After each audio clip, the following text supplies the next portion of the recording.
Welcome to the Voter ID Laws and Voter Suppression panel. My name is Victoria DiFrancesco Soto. I will be serving as your moderator for today. We have two illustrious panelists, Matt Barreto and Zoli Heinel. They are really, really smart professors. Excellent. Look up their websites. You can see all of the fantastic work they have done, all their research, all of their books, but I am not going to spend time going through that right now. What I do want to highlight about Zoli and Matt, however, is that they are unique voices in the academy in that they bridge the research that they do and how people on the ground are affected. How voters are affected, how you and I are able to cast our ballot when we go and vote, and the research that helps us understand what helps the voting process, what hinders the voting process, is constructed by people such as Matt and Zoli, who are willing to leave their college campuses and engage with policymakers, engage with lawyers, and engage with citizens such as ourselves. So I think that this is the biography that I think is really important for the context in looking at Zoli and Matt's work. So that being said, today we're going to be looking at the recent spate of voter ID laws. And sadly, there's a long history of voter suppression in this country. I guess we could officially date it back to the passage of the 15th Amendment when African Americans were granted the right to vote. Shortly thereafter, there were mechanisms that were put in place to try to keep non-whites from voting. 1965 comes along, and it is a watershed. We are really able to make some dramatic inroads into the sanctity of the voting process and making it what it was supposed to be like in theory. It wasn't perfect, but huge strides had been made after the Jim Crow era that we had lived in the early 1900s. 1975 comes around, and we see an extension of that, and we keep seeing some extensions, but then we come to 2010, and we start to see pushback to policies that have been put in place to protect voting rights. And to be specific, 2010, which coincided with the year of the Tea Party Revolution, we see a number of laws that can be interpreted, because there are two sides to every story, but that can be interpreted as suppressing the right to vote, and in particular, the right to vote of minorities and poor folks. Mm-hmm. So 2010, we see this change in the political climate. Some would say maybe even a backtracking of advances that had been made over the course of 40 years. And then on top of that change in the political climate that came on the heels of the Tea Party Revolution, we see the Supreme Court strike down Section 5 of the Voting Rights Act. So as we are entering an election year in 2016, and voting is again at the top of everyone's minds, we need to take a long, hard look at the voting process and what laws that maybe or maybe not didn't have the intention of suppressing the vote, what their effect is. Right? I can't read into the hearts of the policymakers over here at the Capitol, so I'm not going to theorize on that.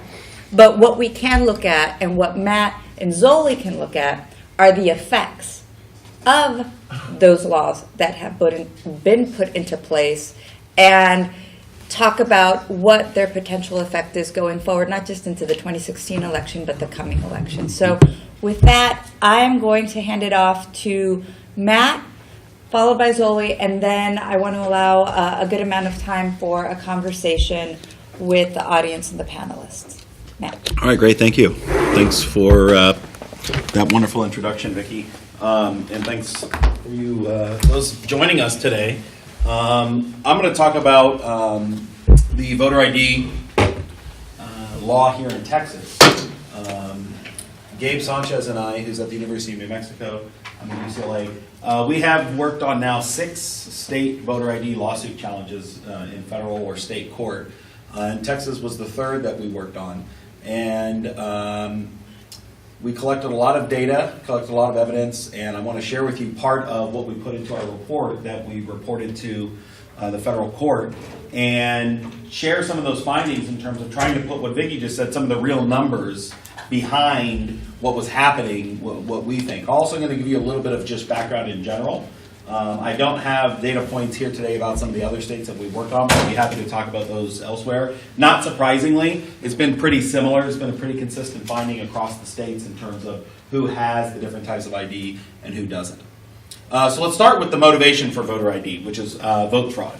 The U.S. Senate Republican Party Committee in 2005 wrote that voter fraud continues to plague our nation's federal elections, diluting and canceling out the lawful votes of the vast majority of Americans. And so they had done this extensive report and drawn this conclusion that it was a really big problem. This sort of laying the groundwork for what Vicki talked about happening, which was the spate of voter ID laws. The U.S. Supreme Court found in the first voter ID lawsuit that went all the way to the Supreme Court, Crawford versus Marion County, this is in Indiana, that, quote, while the record contains no evidence that fraud, in-person voter impersonation at polling places, has actually occurred in Indiana, there is still, quote, a real risk that voter fraud could affect a close election's outcome. So the Senate Republican Party had come up with this report. They said it continues to plague our nation.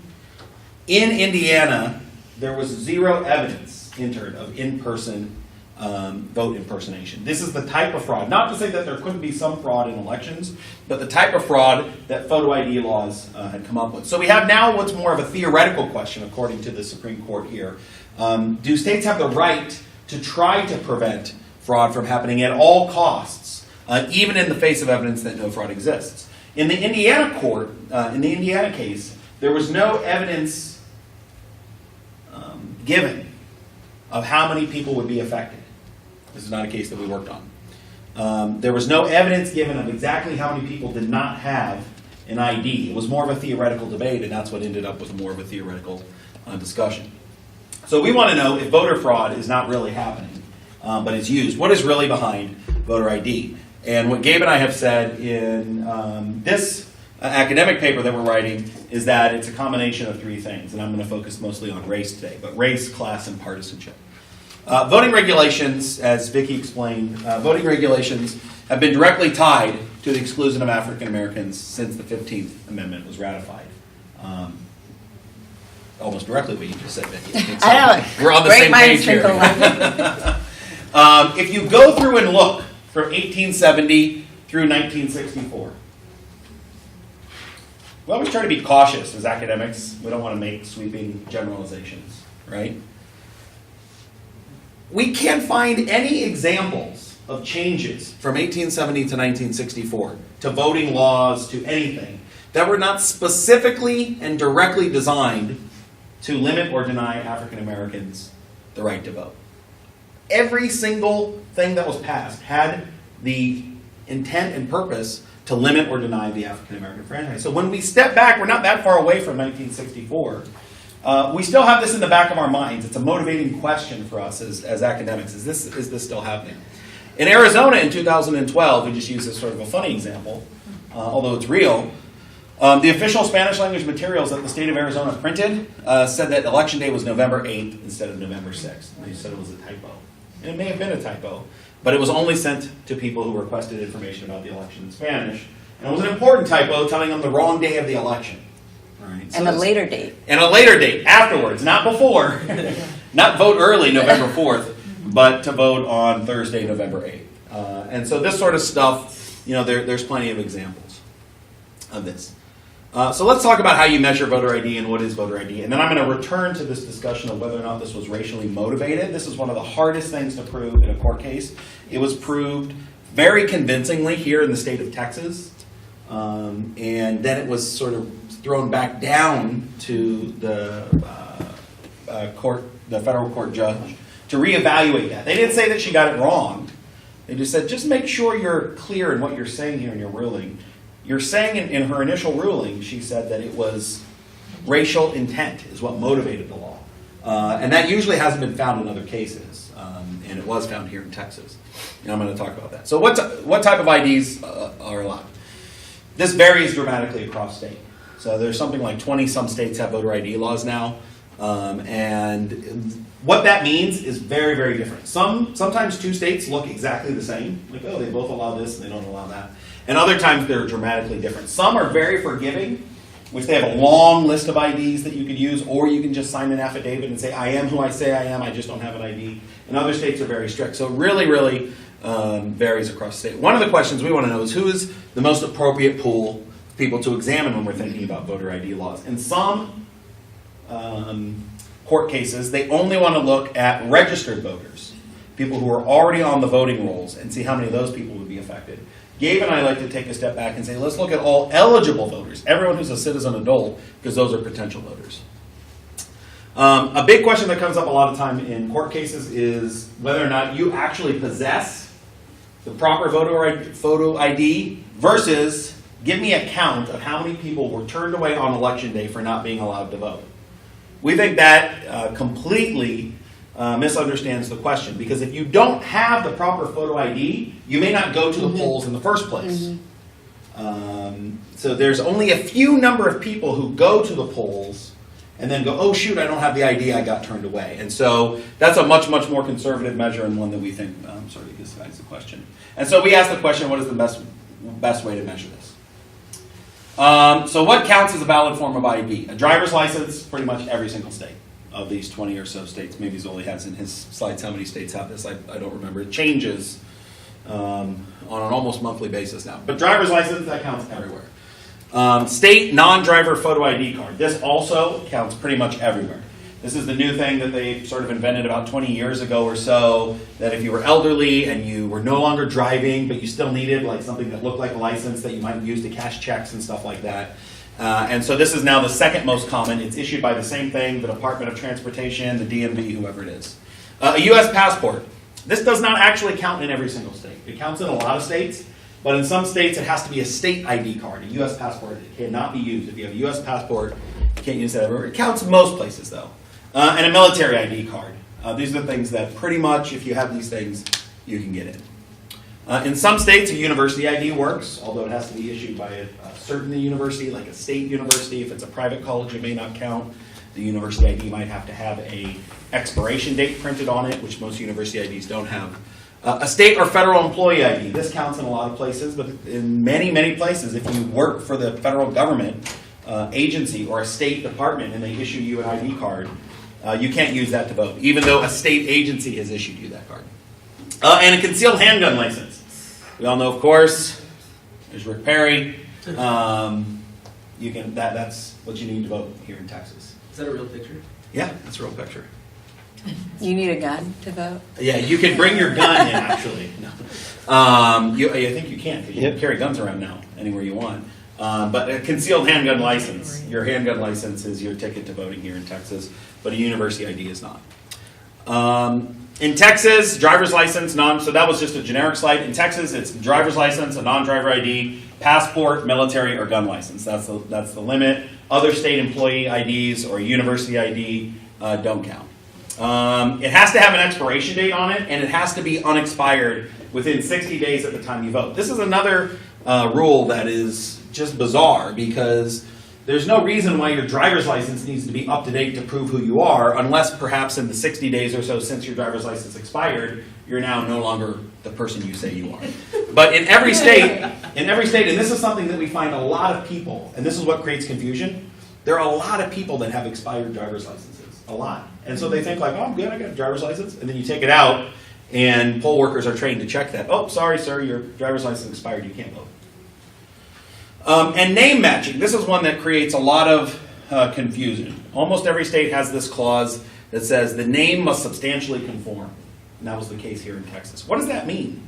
The name must substantially conform.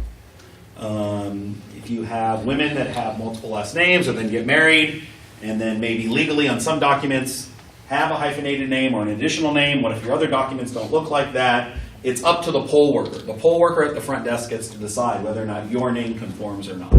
And so this is one that creates a lot of confusion. All right, so let's return back to the discussion about what is really motivating voter ID. And I'm going to show you some evidence from our expert report for the state of Texas from our survey that we did. But to begin with, let's look at a lot of comments and quotes that lawmakers who have co-authored or solo authored these voter ID requirements have said either directly about voter ID or in some of their other efforts on other laws that they're working on, so that we can just sort of get a flavor of what's happening.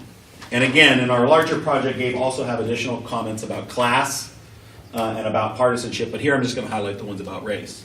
So this comes from a former Texas GOP director, Royal Massett, who said, HB 218, which is the Texas voter ID law, will lower voter turnout. There's no evidence on the record that non-American citizens have voted.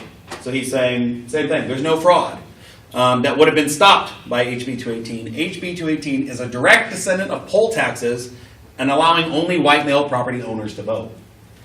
He was one of the few Republicans who was against the bill, but during the time the bill went and gave this speech to the committee hearing the bill, saying why he was opposed to it, and basically just calling them out for being racist on the record. Here's a quote from the Pennsylvania Republican state legislator Darrell Metcalf that said, I don't believe any legitimate voter that actually wants to exercise that right and takes on the responsibility that goes with the right to secure photo ID will be disenfranchised. And then he says, as Mitt Romney said, 47% of the people are living off the public dole, living off neighbors' hard work. We get a lot of people out there that are too lazy to get up and go and get the ID they need. The individuals are too lazy, the state can't fix that.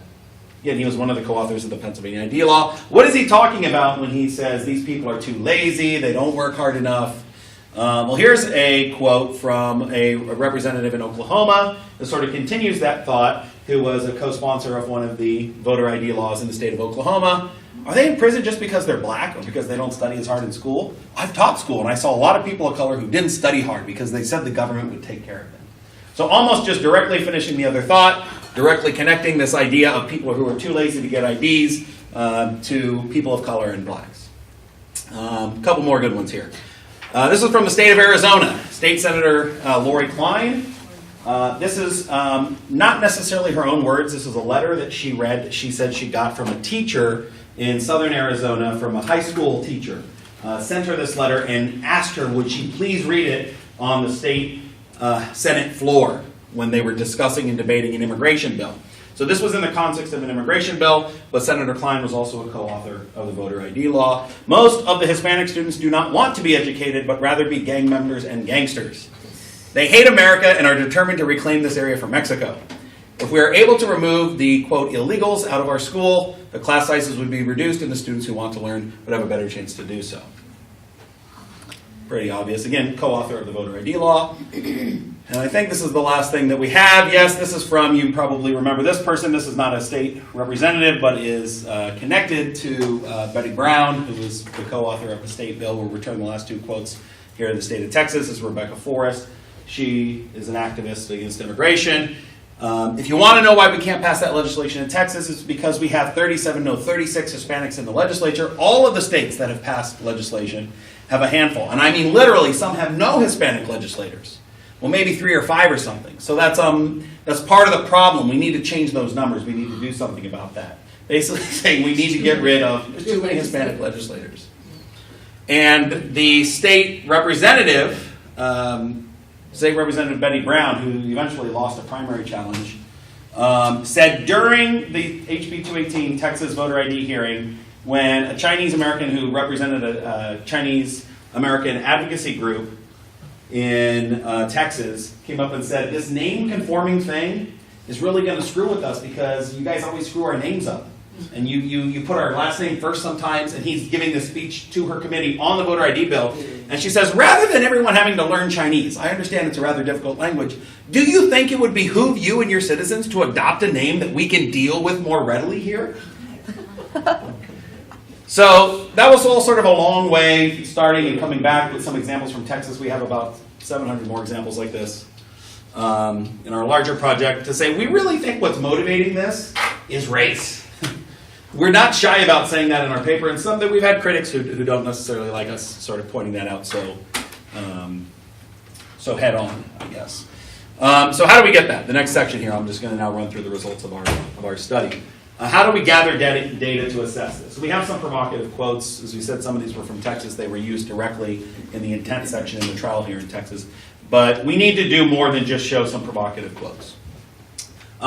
So what we do is the survey approach. There's a lot of different approaches to gathering data on whether or not people have these IDs or not. So we use very, very precise questions, and we use tree branching. So we start with the basic question, do you have a driver's license? Every single person in our survey gets that. If you say yes, is it currently unexpired? We say take it out and look at it. Is it unexpired? When did it expire? Does your name substantially conform? We ask people, have you changed your name? Have you gotten married? Have you gotten divorced? Is the name that would be on the voter rolls the same as your name on your license? With some allowances, if they say no, we can assess why. Maybe they just have a nickname. Maybe they have their middle name with their first initial. Some of those things are technically supposed to be allowed to go through. Of course, it's all up to the discretion of the person at the desk. If they say yes to those things, they have an ID, then we go ask them some demographic questions and the survey's about over. If they say no, then we ask them about the other IDs. Those are just very simple. Do we ask them, do you have a state-issued non-driver ID? Do you have a military ID? Do you have a U.S. passport? And we follow all of those up with questions about name conformity and expiration date. So we can assess whether or not they actually possess this ID and whether or not the ID that they possess would count. Would it work for them to be able to go in and vote? So we do surveys of the general public. We random digit dial to landlines and cell phones. We want every single person in the state of Texas to take our survey. We leave no household, no number uncalled. We do multiple callbacks to make sure that even the hardest to reach people who might be working at the hours we call each number back up to 10 times. So we call the general public, we ask them if they have ID. We can then assess their possession rates. What Gabe and I always talk about, we're not talking about what Zoli is going to talk about, which is actual turnout. We're just saying, do you actually possess the needed credentials to cast a ballot in the state of Texas? We can assess that by race, gender, age, class, partisanship, all sorts of other things. Some areas for attention, some questions that you should be asking us. Is there any what's called desirability bias? Because we're just asking people these questions. Maybe they're lying to us. We get asked this question when we present our data in court. We say the desire to lie should go against us. That after we ask you these questions, eventually you should want to tell us, yeah, I do have that. I have a passport, right? The social desirability is to say, yes, I belong to society and I have these documents. There's no social desirability to say, like, no, I don't have a driver's license, I don't have a passport, I don't have these things. So we think to the extent that someone could be trying to change their answers to fit in, it would be working against us. Response rate.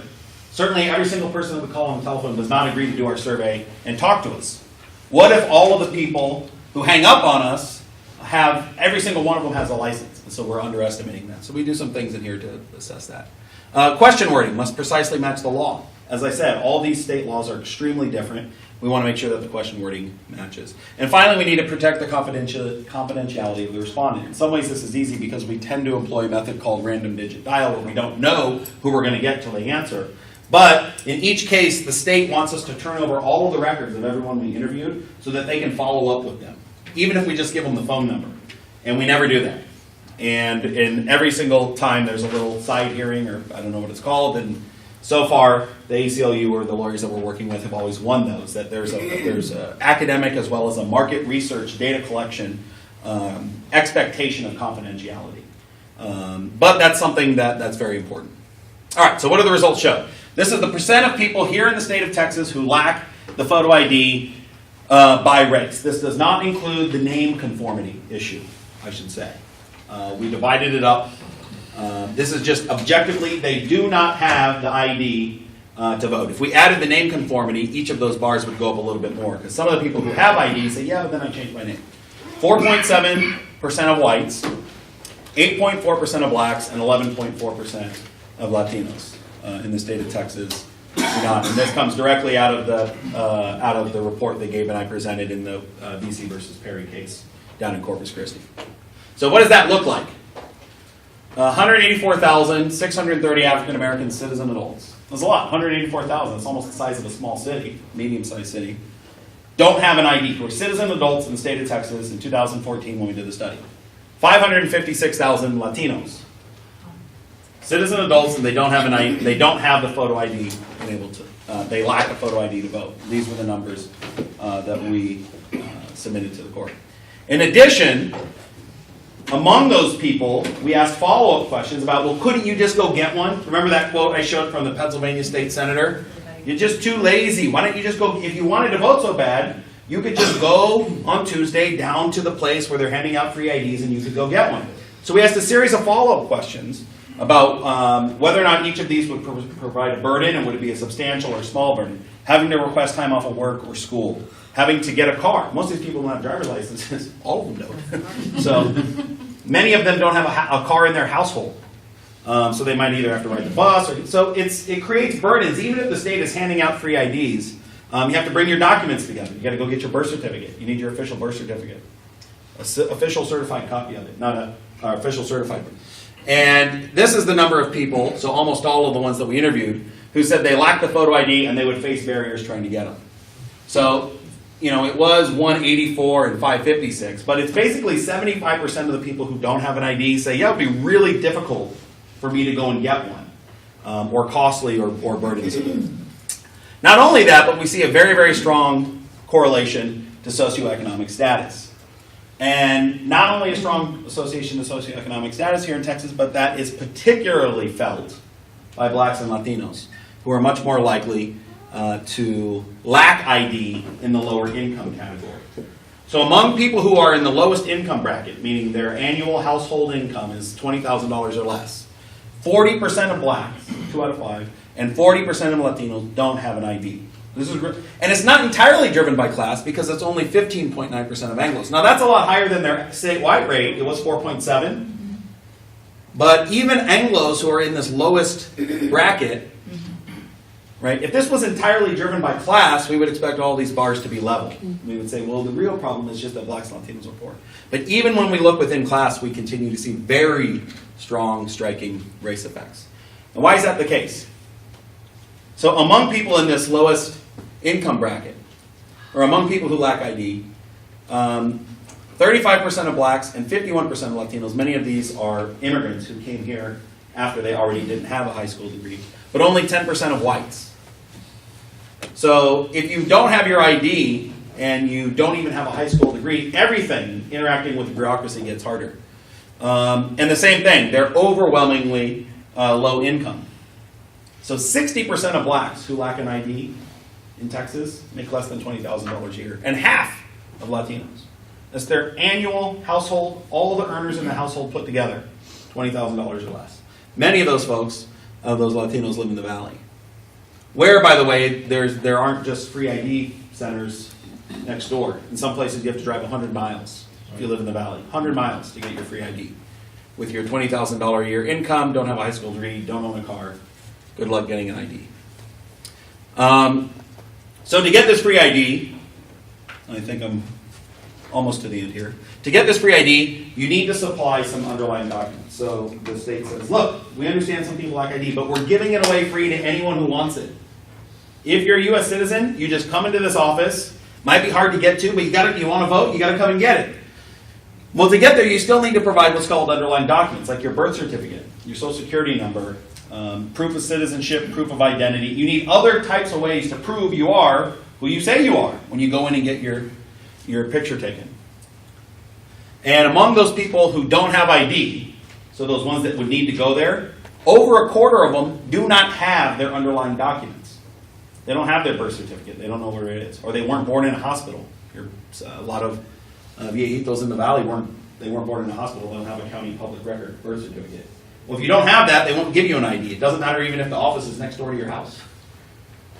So there's some percent, and this was one of the percentages that was helpful for us, is that 26%, or about a quarter of the people who didn't have it, we were able to argue would basically never be able to have it under the current Texas standards because they didn't have those documents in order. They wouldn't be able to get them without facing all sorts of additional burdens of trying to track those down. So that's sort of the end of the data presentation. I'll take any other questions at the end.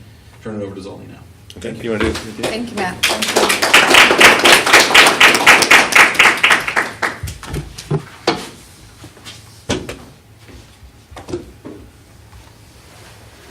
Okay, great. And thank you for the introduction, and thank you all for being here today.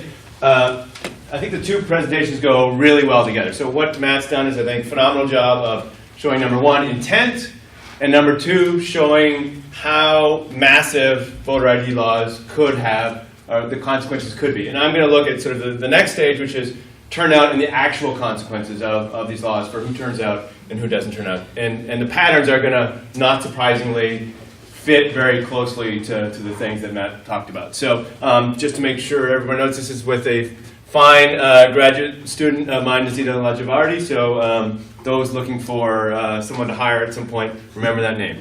Okay, so motivation here is, again, basically the same motivation that everybody at this conference has, to understand who's incorporated into the political process and to see what barriers there are and to see if there's ways that we can overcome those barriers. As Matt talked about, and as Vicki talked about, we know that there are supposedly real and widespread threats to equal access to the vote, a proliferation of laws with voter access, limitations. 34 states have adopted some form. Some of those have been overturned in the courts. Thankfully, some of these are not yet in place. But the pattern is more and more states and more strict laws. So increasingly over time, not just do you have to have some form of ID to get a provisional ballot, but you actually have to have an ID, and you have to have a strict ID, and then you have to have a photo ID. So we're moving more and more in the direction of more and more people being potentially restricted from voting. So half of the nation's population is potentially impacted by this. And I'm asking exactly the same question. So basically, is this about race? Is this about class? And also, is this about politics? So I'll talk a little bit more about politics than Matt did. But are minorities, the poor, and those on the left losing out? So we've talked, giving fair play to both sides. There are, at least on the face of it, arguments for voter ID laws. So these may serve to reduce voter fraud. These don't prevent legal voters from participating. Almost everyone has or can get an ID. The American public supports these laws, and they will restore trust in our democracy. So these are the reasons for them. Do with those what you will. I'm not going to really evaluate those in any way, shape, or form. There are also very strong reasons to be opposed to these laws, obviously. So they're not necessary. Argument and the data really aren't there to show that there is voter fraud. It's impossible to argue that there couldn't be voter fraud in the future. So that's but we have essentially no evidence of the voter fraud that would be prevented with these kinds of laws. And the thing that I'm going to focus on, and that matters as well, is these laws serve as a barrier to limit participation of minorities, the poor, and the political left. What Matt talked about is they have less access to IDs, and clearly showed that that's the case. What I'm going to talk about is, will they actually be deterred from voting? And there's a real question there, which is, are the folks who don't have the IDs, would they have turned out, or would they not have turned out? There's also a question of, would some people with IDs be deterred from voting just by feeling disenfranchised by the whole process? So if you feel like you're being targeted and they don't want you to vote, maybe you're not going to vote regardless of whether you have an ID. So there's a question about non-ID holders not voting anyway, and there's a question about people with IDs being deterred from voting. So it could be both less broad than Matt's talking, and it also could be broader than what the numbers Matt is talking about. So we want to actually assess those. So again, we do already have lots of pretty clear evidence that voter ID laws could hurt racial and ethnic minorities and the poor. So as Matt talked about, lack of identification is acute, much more acute among the disadvantaged, among minorities. We also have some important evidence about discrimination in the application of these laws. So poll workers are disproportionately asking minorities for IDs. It's a small number of cases, but it's out there for sure. And in different ways, improper tally of provisional ballots. So they're not being counted in some cases. Again, it's a small number of cases, but it is happening. And then you also clearly have the pattern behind where these laws are being passed. So Vicky wasn't going to reach into the minds of those passing laws, and I'm not either. I'm just going to say the apparent political motivations, but these are being passed by Republicans, often in states with large black populations, and to, I think, a lesser extent, states with Latino populations, large Latino populations. So a lot of evidence that these laws could matter, but on the main question that I'm talking about, there actually is very little evidence that these laws have had consequences for who turns out to vote and who doesn't turn out to vote. So there haven't been a lot of empirical tests of this. Those that have been published on this have basically found, first of all, not much change in overall turnout, and then very few signs of differentially low turnout for minorities and the poor. So from what has been published so far, for the most part, we might actually conclude that these laws don't matter and that they're fine, and if they serve to increase trust just a little bit, okay, let's move forward. Even if they were racially discriminate, the intent was negative. If the effect is null, then the arguments against them become weaker. So it's important that we assess the actual empirical consequences and turnout, I think, a little bit more closely. And there are reasons to be concerned with what's been published so far.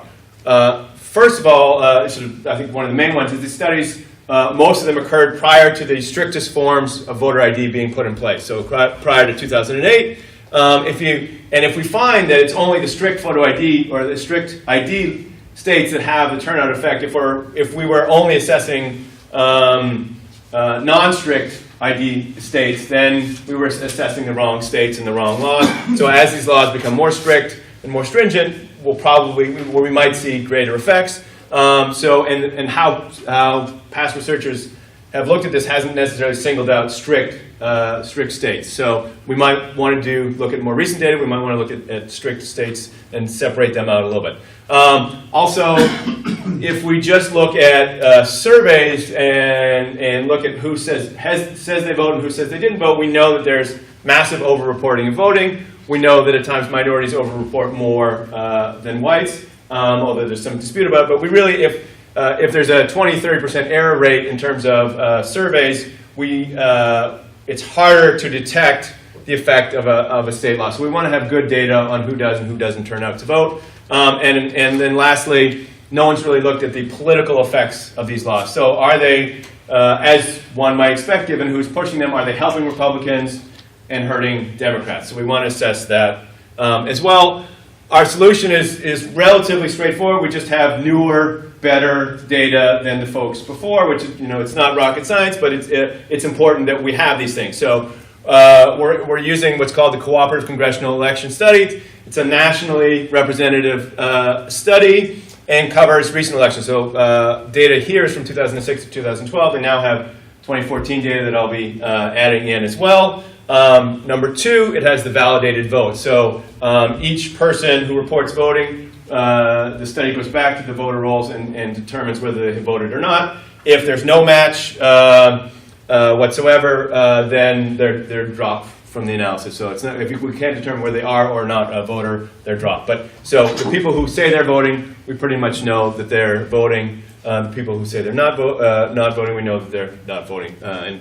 So validated vote. And then critically, if we're looking at individual voters, this is a large sample, 40, 50,000 people in each year. And so you're looking at about 1,000 respondents per state. And so you can potentially get at minority turnout in an individual state. Okay, so the research design is a sort of a typical political science research design, which we're just looking at the turnout of individuals in states with strict photo ID laws and comparing that to individuals in other states. We're looking at both general and primary elections, and we can just look at that in the bivariate, and we will, and then we'll do the same thing, controlling for all the things that we think might affect turnout beyond strict voter ID laws.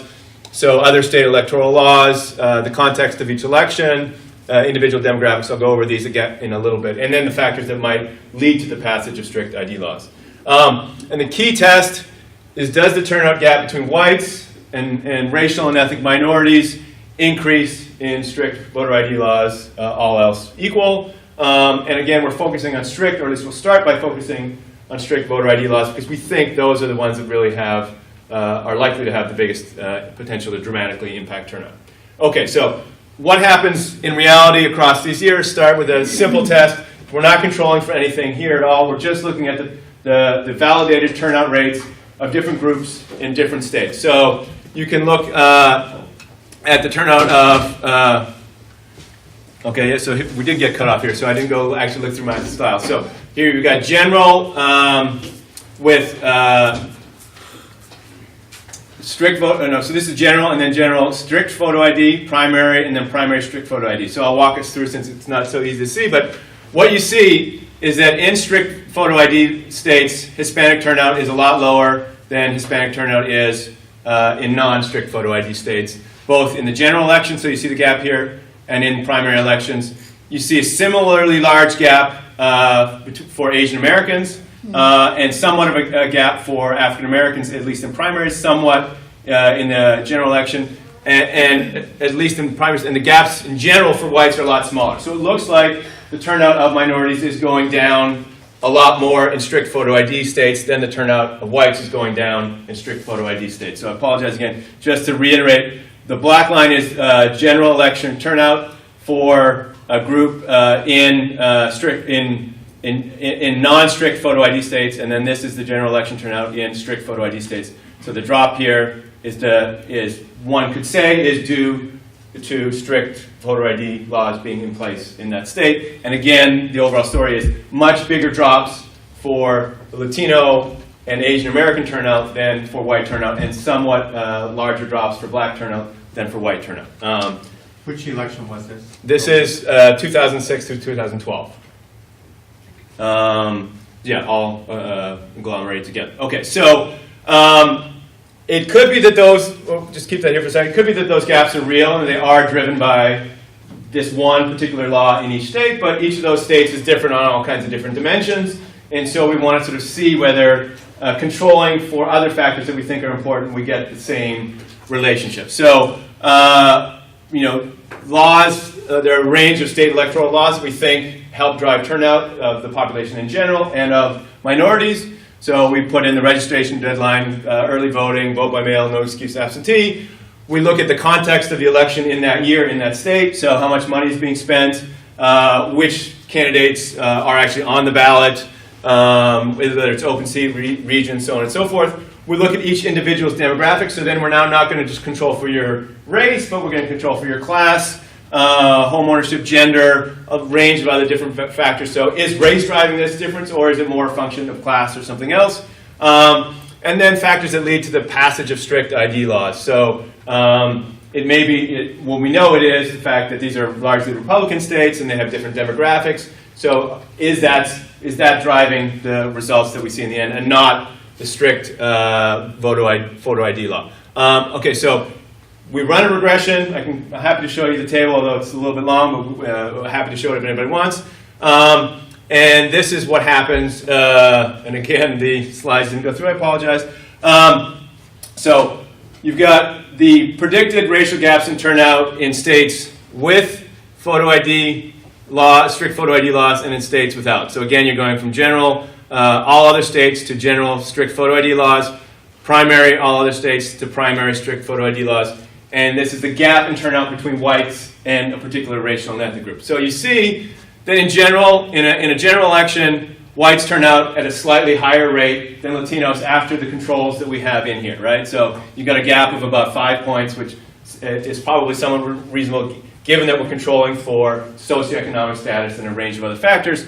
That gap more than doubles in strict photo ID law states. So you got a gap of 14 points. So whites are participating that much more than Latinos, and in fact, what's happening is whites aren't actually raising their turnout, but Latino turnout is going down considerably in those states. You see essentially the same effect in primaries for Hispanic voters, where the gap between Hispanic voters and white voters goes up from a little bit over 4 to almost 18%. So a huge increase in the gap. So the representation of Hispanics in American democracy is considerably lessened in strict photo ID states. In general elections, you also see the survey asked about mixed race Americans, and you see that there's really no gap in participation in general between whites and mixed race Americans once you control for socioeconomic status in most states, but in strict photo ID states, you see actually a big gap between mixed-race Americans and whites. And then in primaries, you see the same sort of pattern for African Americans, although somewhat more muted, perhaps, again, related to Matt's earlier conversation about the fact that African Americans are more likely than Latinos, and probably much more likely than Asian Americans to have these IDs, so they may be less affected. But you still see a significant increase in the gap in primary elections. So whereas the gap between whites and blacks is a little over 4%, it goes up to 8% in strict photo ID states. Something that I can't tell much about with my data is the question of whether the presence of Barack Obama and extra mobilization by, in particular, African American groups, but also potentially by other racial and ethnic minority group activists have reduced all these different numbers. So it could be that things actually could be that much worse if there wasn't a counter-mobilization to these strict photo ID laws. And that could explain why you don't see much of an impact among African Americans in the general elections that we're looking at here. That's largely speculation. What we're seeing in reality is that Latinos are falling behind whites pretty significantly in these particular cases, in both the general and primary, whereas you see more uneven effects for mixed-race Americans and African Americans. Okay, so skip that, just saying essentially the same thing. Racial and ethnic minorities are, in our analysis, not the only groups to be impacted by strict voter ID laws. So it looks like the least educated and the foreign-born are also somewhat affected. So the foreign-born in some versions of the analysis were about 13% less likely to vote in general elections in strict photo ID states and 3% less likely to vote in primaries in strict photo ID states than in other states. And then some similar patterns for education. I'm a little bit more cautious here in that none of these results for status and for education were as robust as the results for race. So we're relatively confident about the race results. The other ones, I think we still need to do a little bit more work before we can say anything definitive. A couple different robustness checks just to sort of see if what we're seeing is real, and we think it's real. One is it could be argued that even after all the controls that we're looking at, it could be that these states that have strict photo ID laws are still just different in ways that are discouraging the participation of minorities, in particular Latinos. And so simply by controlling for the Republicanness of a state is not singling out all the negativity that's in Texas that may be actually unrelated to the presence or absence of a strict photo ID law.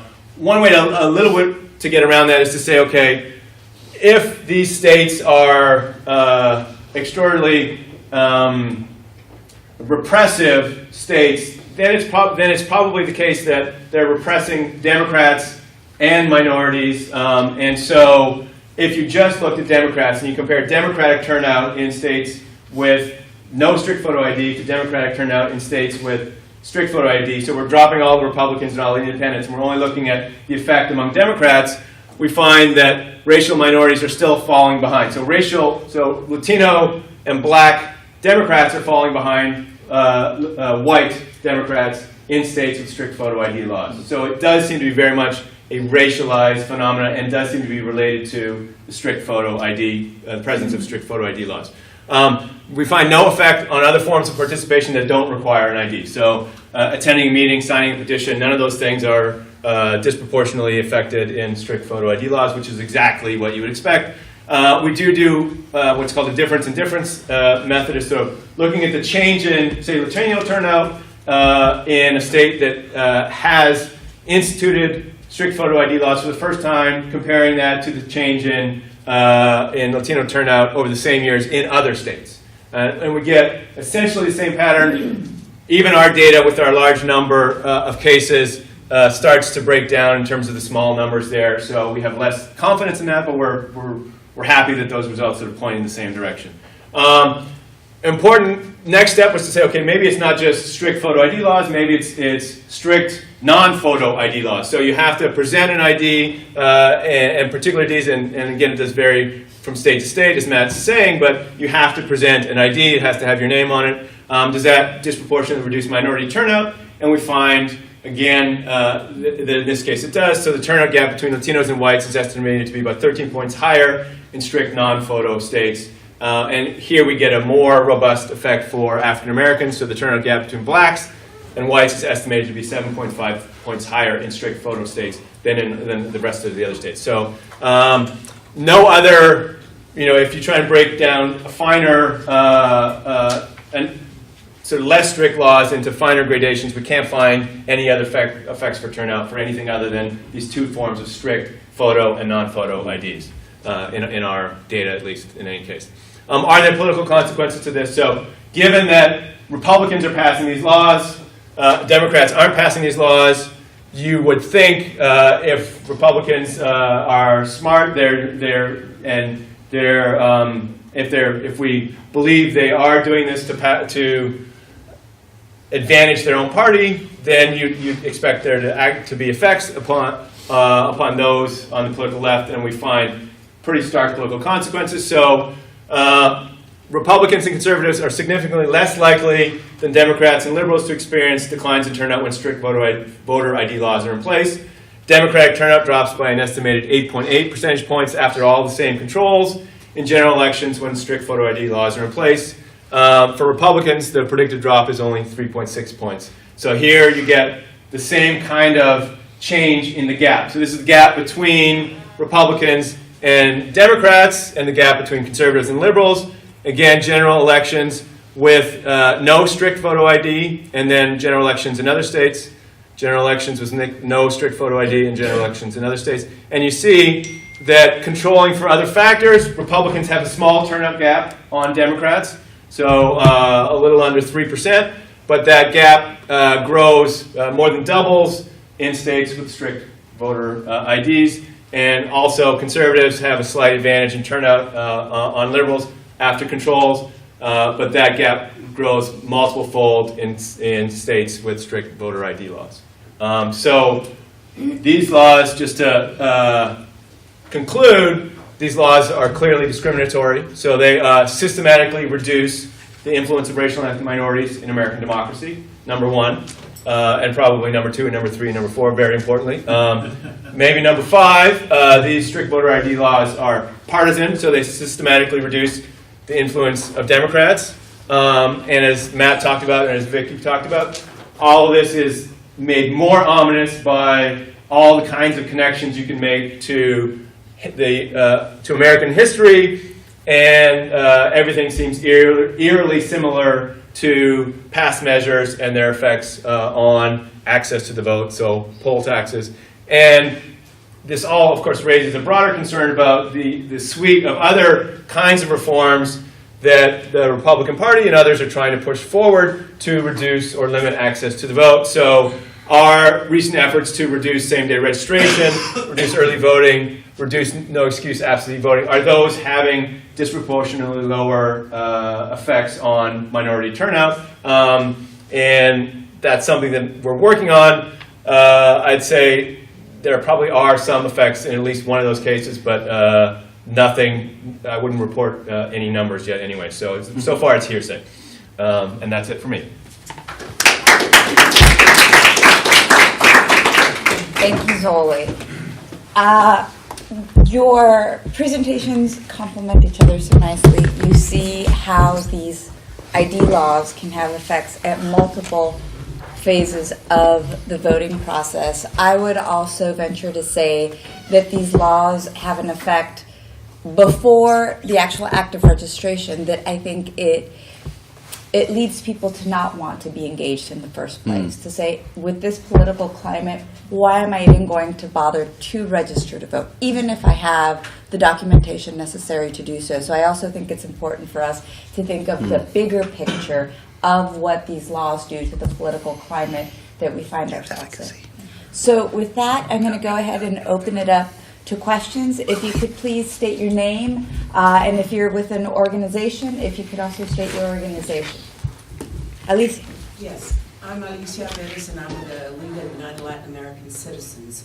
I wanted to ask, did you look at big states like California and Texas with Texas strict voter ID laws? And I don't know about California, but with high Mexican American, with high Latino populations. So Texas is not included in the analysis that I present. Well, Texas is included, but it's included as a non-strict photo ID state because their law is not introduced until 2014. So the data here was only to 2012.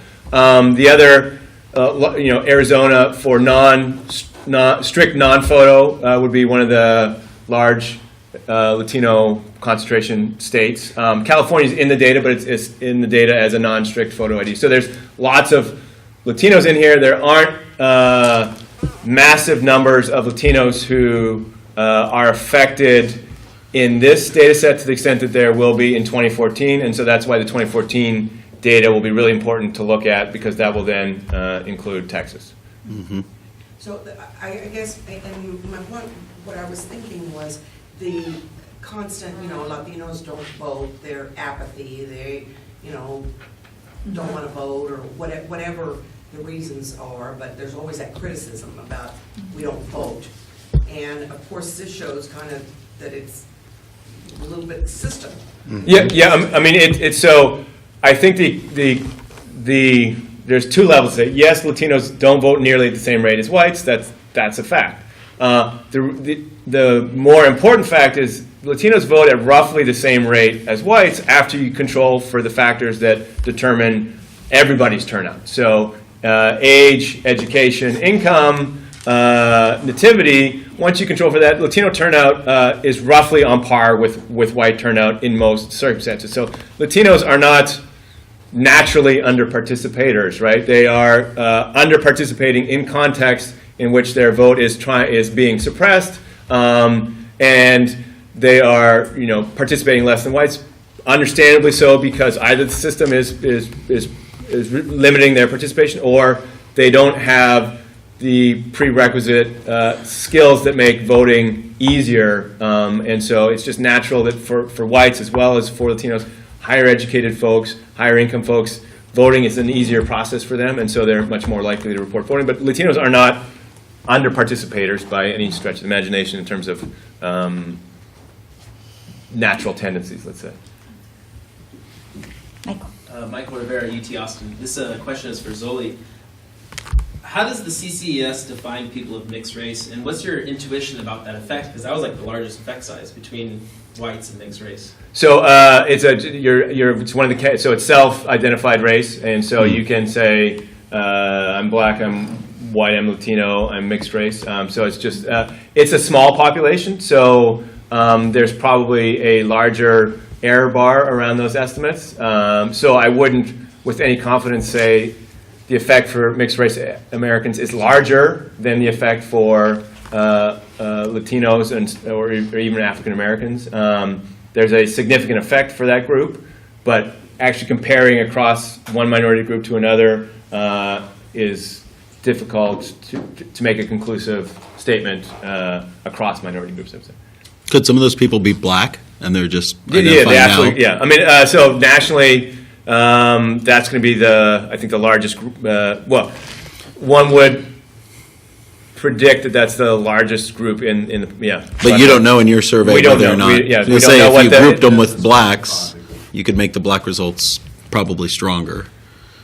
Yeah, But you would have to know that they were. Yeah, and you could make this. You know what the national figures are, and you could assume. You could apportion. That would be pretty hard. No, but you yeah, can do that. But yeah. Can I ask a follow-up? So it doesn't ask mixed race and then like what No, races? no. So that's all you got. Interesting. Maritza. So, I'm Maritza de la Trinidad, I'm at UTRGV. It's clear from both of the presentations that, number one, the voter fraud fear is false. it's because there has been no historical evidence of voter fraud or dead people voting. But there could be in the future. There could be, yeah, just like someone could commit a crime, but you don't arrest them and send them to jail because you think they're gonna commit a crime. So how can this be used and for, in policymaking, legislators, because this is clear data that shows both the effects and the idea that there is no voter fraud and that that's a false pretense. Can it be used? Is it going to be used? I think, this sort of evidence, both the evidence that Gabe and I have on different states and Zoli's evidence sort of comparing across the states, just calls into the need more of what I had asked to Luis on his panel yesterday of what is our best chance and how can we return to some sort of national standard on this? And maybe we won't get the revised Voting Rights Act passed or whatever it's called, but we can't allow the states to have such divergent requirements for voting when we now know with the data that those things have real impacts and racial impacts. And so there's a need at a minimum of some federal standards to come back into place. Maybe it's amendment to the Help America Vote Act. Maybe we don't call it the Voting Rights Act. But there has to be something, because right now the strategy is, on a state-by-state basis. Perhaps, and I think Luis and Ari commented on this yesterday in terms of the makeup of the court as well, perhaps one of these lawsuits will go to the Supreme Court, and in the way that we now have national recognition of same-sex marriage due to a court decision. The danger is that we've only had one voter ID law go to the Supreme Court, Crawford versus Marion County, Indiana, and they decided in favor of the states and said even though there's no fraud, the states can do this. Now, they didn't have the evidence of the impacts yet that the Texas one does, and the Texas law appears that it will go to the U.S. Supreme Court. The worst case scenario, though, is that the Supreme Court says, actually overturns the decision and says Texas can have a voter ID law if they want to, in which case we're back at ground zero. So, Zoli, I don't know if you have a different perspective. I guess I'm maybe more naively hopeful with the courts, right? So this data, at least to me, maybe I'm so partisan and biased, but it seems pretty conclusive, and so it seems hard for the courts to be able to say, ignore this data. So I view the courts as the most likely arena to move forward, whereas given national politics, I'm not sure Republicans who are the majority currently in Congress, both the House and the Senate, are going to be supportive of any of the things that we're talking about here. So without a radical change at the Well, as you federal said in level- your presentation, all the laws have been passed by Republicans. Right. So Doesn't I seem feel- that they would pass a federal law to undo what they're doing at the state Right. level. Seems unlikely. Seems very unlikely. You So get I'm smarter pretty. When you go from the state legislature, Oh, you maybe? get smarter. Do you? I don't know. So I'm not very hopeful at the policy level outside of the courts, and I agree with Matt that there's a risk at the courts in the courts. Maritza, if I may, and I know we have a number of community activists at this conference and perhaps in this panel, it is what it is, and these laws are on the books. Maybe the courts will do something, maybe in the medium to long term, the state legislatures will change these laws, but it is what it is. So what are we seeing different organizations do in terms of mobilizing to overcome these barriers? So we talk about voter mobilization to register people to vote and to turn out the vote, but what about taking that step back and helping that 25% that you indicated, Matt, here in Texas, that doesn't have any of the documentation necessary to start that process? Are we seeing any concerted effort to target these people and say, you don't have the necessary documents to even start the process, so we're going to do a targeted effort there? Maybe there's just not the interest. Maybe it's too labor intensive. But that would be a question of mine, because I don't see things changing in the near future. Can I ask you a question on that, Matt? So, did you ask if people knew much about the laws and what IDs they needed? So, Yes. you can definitively say who has an ID that's legitimate according to the election laws and who doesn't. But most people do people know? And are there a lot of people who don't know what they need and may have what they need, but are uncertain and therefore are not? Yeah, I think that's an excellent point. So we ask always is, before we get into any of the battery, we always ask people right at the beginning of the survey. We first ask them if they know that their state has an ID law. We've started to see those knowledge rates creep up. But it still certainly isn't everyone who even knows they have their state has an ID law. I think when we first started doing it, Very small overall? it was about 35%, and it's up to over 50 now. I think there's just been a lot more national discussion and state discussion of these laws, but still, there's 40-ish% of people who don't know. Some of those people are guessing. But then after that, we always ask them a question that says, given that Texas has a state voter photo ID law, do you currently have the proper photo ID to be able to vote in Texas? And across every racial group, it's always 98 or 99% say yes. And then what we do is we have the people who say yes, and then as we go through the battery, because they don't realize that an expired ID doesn't count, or they don't realize that they work for the State Department of Health and they have an ID card. They don't realize that doesn't, or you have an AFDC card, or you have, a WIC card with your picture on it. Those don't count. And so I think that raises a larger point, maybe even related to Vicky's point, that if we end up with people who don't have the proper ID, they don't know the state has an ID law, or they do, and they're like, yeah, but I have something that I can show on election day.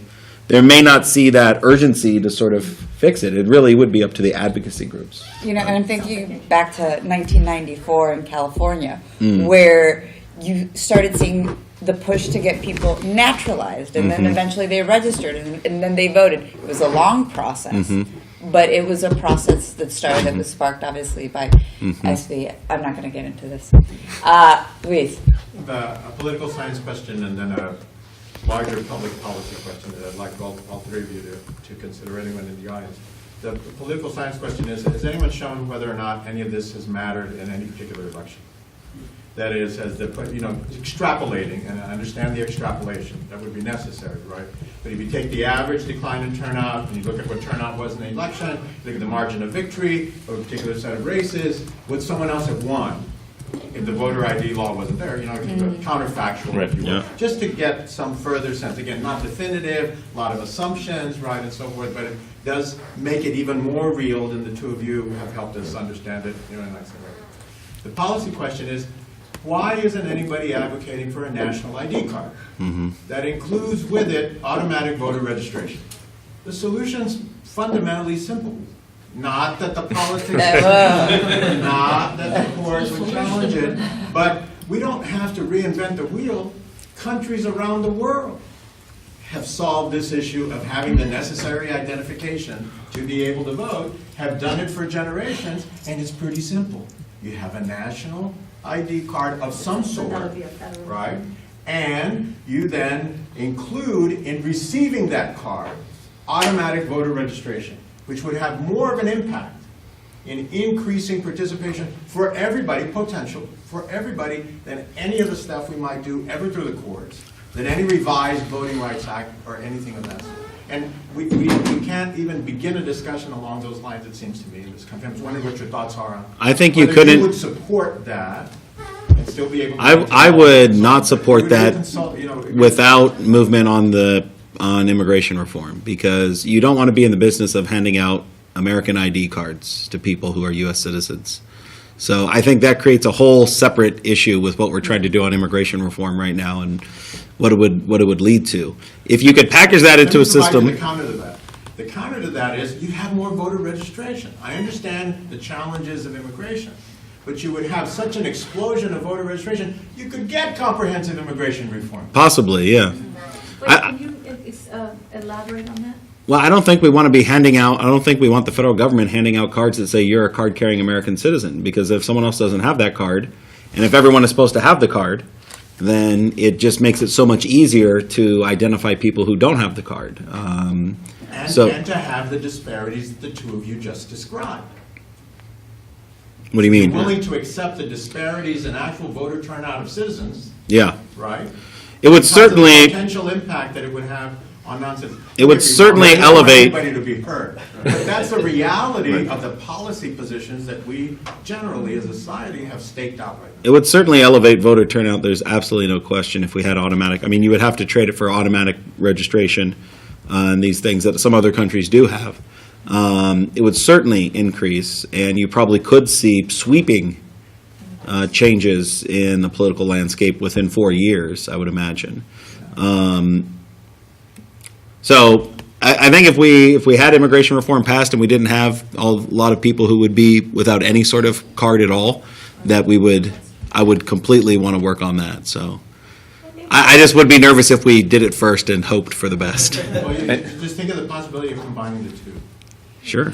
And I just, The middle ground between those is driver's license, right? Because some people can be undocumented, get a driver's license, or get some sort of state ID, and then just have automatic enrollment. So it'd be sort of, instead of having such different cards like a national voter ID, everyone has a driver's license. Not everyone, but in some states you can have a driver's license. the only problem with the state-by-state approach is a lot of states won't, 30-some states will probably not want to have automatic registration with, so.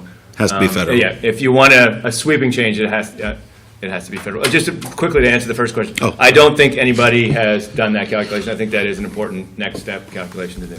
Yeah. It flows directly. Yeah. Yeah. And I think that with this upcoming election and looking at swing states, that would be particularly Absolutely interesting right. to look at that. And on the second point, Louise, I just don't think there's a political taste for it in this country. Like you said, well, look at the rest of the world. If there's one thing Americans don't like, is being like the rest of the world. It's American exceptionalism. So I just, even progressive types or independents, I think they would say, oh, an ID card. Yeah. And we're willing to allow the poor and ethnic racial communities to suffer. as a And I don't disagree. So the fact that we don't bring it up Mm-hmm. is our complicity with that disparate consequence. On that point, James? Yeah, just to answer your question on, at least partially, on what some groups are doing, the .idtexas.org is one thing that's put out just to kind of provide some level of education. Groups like Texas Organizing Project do a lot of voter education part of it. Of course, Texas is not small, and so the scope of what needs to be done is kind of huge. So I think there is those cost-benefit analysis on that, but at least there are some efforts to answer your question on by Interesting. community groups to do that education at least. Okay, thank you. Thank you, James. I think David and then Maritza. No, well, Vicki raised a good question, raised a question about the literacy, so that they don't know that they could have the proper ID. So, is there any type of educational? Because this seems to also be an issue of education about the political process and the types of IDs you could have, and they may have it and they just don't know it. But this maybe voter literacy. We have financial literacy. We have all kinds of literacy programs, but I think perhaps that, voter literacy would be. I think that's maybe what James Is that was referring to, Yeah. just a more general voter literacy, Yeah, right, exactly. voter literacy campaign. Some states have tried, some advocacy groups have tried to force states. So you really only need this in the states that are pushing strict voter ID, right? So out of those 34, let's say 16 or so are strict, or 12 or something like that. And so those states are not inclined to want to spend money to, they only begrudgingly give out these free photo IDs. And even those, they have them at very limited places. If you see what happened in Alabama, they closed all of the ID centers in rural counties that were majority black. And so some advocacy groups have tried to come in and say, okay, now that you have this ID law, we need to add more literacy. The problem is that the advocacy groups don't want to make that negotiation during the passage of the law, because then they're sort of on board saying like, okay, well, if you're going to pass the law, let's at least try. They're putting all of their eggs into don't pass the law basket. But certainly now that we have these laws on the books in some places, if the Supreme Court upholds them, then what the advocacy group should do is not only continue what James is saying, but they should then go and lobby the state legislature and say, we need to do more voter literacy, voter education. People need to know, now that we have this ID law, how do they get it? What are the hours? What forms do they need? What are the loopholes? All that sort of stuff. Right now, the state doesn't even want to really tell you any of that information. Oh, I guess about the idea of the national ID card. I mean, I sense that it might sort of eliminate some of the disparities that you've talked about with the sort of the strict enforcement with, or the strict voter ID, but I just don't know if it would sort of really increase much beyond that. I mean, certainly I remember reading about some of these kinds of studies that do like what ifs, like what if we had elections on Saturday, or what if we had like automatic registration, or what if we had ID cards. My sense is that these things don't really sort of move the voting turnout rate all that much, since voting seems so structured by SES, and even when we've had lesser requirements, like in the 80s or in the 90s, we had turnout rates of about 50%. So, I mean, I'm just wondering, like, if you want to make the case for sort of ID cards, I guess we want to keep it grounded in what political science has to say about how these things really affect turnout. I feel like it might not be that large, but I could be wrong. So one of the issues is that registration, I mean, even before you put in the other controls that Zoli was talking about, among registered, turnout is fairly similar. Fairly even. The question, though, I think that David is raising is that those are people who have chosen to register or who have registered. What happens if you dump in a bunch of people who don't really want to be registered or aren't taking the steps to be registered? Now the response would be, well, now you're on the voter file, so we can contact you. That's right. And we can send you lots of information. Whereas if you're not on the voter file, then I'm not going to send you any mail, I'm not going to send you any texts, emails, anything like that. So they probably will turn out at lower rates than the people that self-select to register, but even if they turn out at 10%, there's more votes than, I don't know. Yeah, well, I would say 2 points to that. So we know that mobilization works, and we know that minorities are mobilized at much lower rates than whites, and partly because they're not registered. So if you can get the targets for the mobilization right there in front of you, so some of these people wouldn't go to the polls on their own. Many of them probably wouldn't go to the polls on their own, but if they're actually mobilized, we know that people are susceptible to being mobilized. Knock on their door, and there's a significant increase in turnout. Would this radically alter the racial and ethnic demographics of the vote?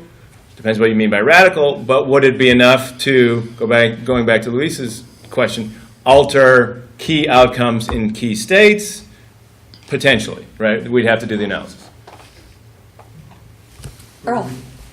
Yeah, Earl Bart, two questions. One, even though there hasn't been voter fraud, 2008 there were at least a lot of reports of voter registration fraud. Did that lead to any of these laws and change the political climate? And then the second thing, and this gets back to the partisan stuff, to the extent that it is partisan and people are trying to suppress the Democratic vote, but have accidentally repressed some Republican vote, let's say, or keep it conservative, liberal if you prefer. Have you seen any carve-outs in these laws, let's say, in terms of the elderly, if elderly are more conservative, to relax the strictness of the law such that it wouldn't harm the conservative vote as much? Have you seen anything? Almost all of them have exemptions for people who are in nursing homes and things like that. Many of them have exemptions for vote by mail. And if you vote by mail, you don't need to submit an ID. Although in Alabama, if you vote by mail, you have to scan your ID and put it in the envelope with your ballot. But they only have 4% vote by mail. It's almost all entirely polling. So there usually are exemptions to some extent for people who are not just over a certain age, but in some sort of condition that can't vote. But I think the best evidence is just that there hasn't been a single democratically controlled state that has passed a voter ID law, a strict voter ID law. Not one. They're all entirely being passed by Republicans. So it's not really a good governance issue. I mean, that's almost all the proof you need from the slide on that. Sort of in answering the first part of your question, I don't think fraud is what's driving this. So Republicans realized that this was a way to effectively increase their influence over elections, and they're looking. So they're anything that smacks of fraud, they're pulling it out. And whether that fraud is anything that would actually be related to photo IDs doesn't really matter. It's just the notion, trying to get the notion out there. So the fraud is not driving this. The fraud is finding instances of fraud is a consequence of this. But I think that the rhetoric doesn't hurt. So if you're a lawmaker in a Republican-controlled state and you want to get this legislation passed, it's easy to point to, what was the organization? Acorn. Right. You point to the videos. Mm-hmm. God, those are horrible optics. And it can't hurt. And so I think that folks need to be extra careful because that more conservative forces are always going to be on the lookout for any excuse to increase the barriers to voting or to further the fight against potential voter fraud. And that raises one other thing, which not just educating voters that could be affected by these laws, but educating the American public. So currently, 80% of the American public is in favor of these laws. I think if people knew the partisan and racial consequences of these laws, and if people knew accurate measures of voter fraud out there, that potentially, though, that 80% could go down to 50%. I'm not saying it will go down below 50%, but you could have maybe more opposition to these laws at the legislative level than you currently do. I mean, my sense is, isn't it true that that the majority of minority groups support voter ID laws, and maybe even at very high rates, like 70 to 80%, not just for the overall population? On a simple up or down question, yeah, I mean, the questions are worded so, How are the questions worded? they say, do you think people in the state of Texas should have to show a photo ID in order to vote? Or the state of Texas passed a law that says you have to show a photo ID to vote, you think that's fair? And it doesn't say, and the state report found that 500,000 Latinos would not be able to vote. So, I mean, almost that education anyone. needs to be there. So, I mean, we've split balloted that, and as soon as we did it in Florida when they were doing the purges in Florida. We have some questions in 12 on that. And when we just asked, like, do you think the state should have the authority to, evaluate the rolls and remove people they suspect are non-citizens, even, it's not 70%, but there was a majority of Latinos who were like, yeah, I guess the state, and then when you say, and when they did this, a report from the University of Miami suggested that 98% of the names removed were Latinos, and 98% of the ones they removed were actually U.S. citizens. Then no one supports it. So you just have to give them like a couple of pieces of information, but it's so hard to do that in the... Right, and that's the sort of thing that gets picked up in some reporting. Yeah. Sometimes you see the statistic that minorities support Right. ID laws. Well, they use that here. I mean, there was the UT Tribune polls. But one thing that I remembered was just that I remember, I was thinking, well, what you really need is some kind of natural experiment or some kind of thing that happens before and after, and maybe there's not natural ones, but I remember the motor voter law, since I'm old enough to remember these things, and this was supposed to be, Republicans thought this was this Democratic effort to pack the polls with Democrats who would come to the polls, and as it turns out, it really didn't have much of an effect at all. It maybe made blue states a tiny bit bluer, and it maybe made red states a tiny bit more red, and battleground states stayed battleground. It didn't really seem to have the kind of systematic effect that people did, so maybe there's some kind of learning that can go on from what happened and why it happened during motor voter and why that was such a partisan issue, and then it just sort of disappeared because it didn't seem to have any systematic effect on party politics. Let me get one more question before we all right, two. We'll let me get both questions, Okay. and then we'll let the panelists finish it off. Yes, sir. All right, Doug Geib, I'm the Director of Voter Registration in Travis County. And curious, I know it's on minority votes, but is there any evidence of college, university students being voted? I mean, they're definitely, oh, go ahead. Sorry, we're going to take the questions. Write that down.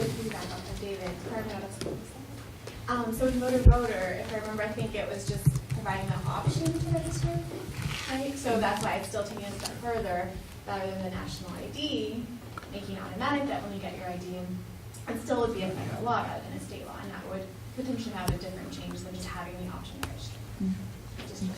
Okay, thank you. All right, gentlemen, we'll give you the last word. I would say it's certainly targeted at students because most places try to take university IDs off the table as a proper ID. So, you have these state institutions. Why a state institution can't? So the fact that they try to purposely exempt university IDs makes me think that it's clear. In New Hampshire, they exempted student IDs. And the GOP speaker of the state legislature in New Hampshire said, quote, students lack life experience and just vote their feelings. Voting is liberals. That's what kids do. It's foolish. And that was when he was... Just because it's true doesn't make it wrong. That doesn't mean they shouldn't vote. That's true. I didn't say it wasn't true, Luis. Anyway, he said that while discussing whether or not they should allow University of New Hampshire IDs. And that was his justification. So you can't get more obvious than that. Well, I was in Virginia before here, and I saw the ID implemented there in Virginia. And, you know, Virginia is a very swing state. Very. I saw you know, the college campuses were ground zero for trying to get a lot, especially the out-of-state students Yeah. coming into the state. Getting to register, that's right. And so I think that's probably a part of that pushback.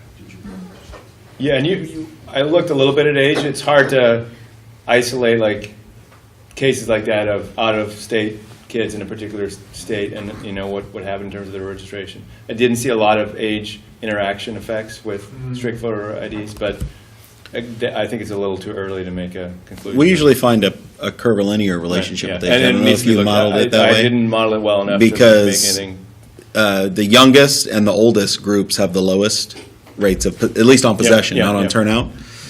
So we found that in almost every state, that we break out our results by like 10-year age brackets. And the 18 to 28 and then the like 75 and over have the lowest rates of ID possession. And then it slowly starts to inch up. And then when you get into the like 38 to 60, those have the highest. Well, and back to your comment about looking at ways, you know, identifying that 4% that doesn't have the documentation. When it was implemented in Virginia, that's the first thing we did, is we looked at, okay, you know, the state does have this, you know, ID that we can give the voter, and we targeted people that might not have ID, went to those in a strategic way to try to help them get the ID that they needed if they didn't have one in its own way. So that's a great idea here. Yeah. How hard was that? I mean, what did you have to do? Well, we went to retirement homes and took, it's different in Virginia than here, but, I mean, you can, it's just a matter of looking at who the groups are. Okay. Well, if you could all join me in giving a round of applause for Ballot.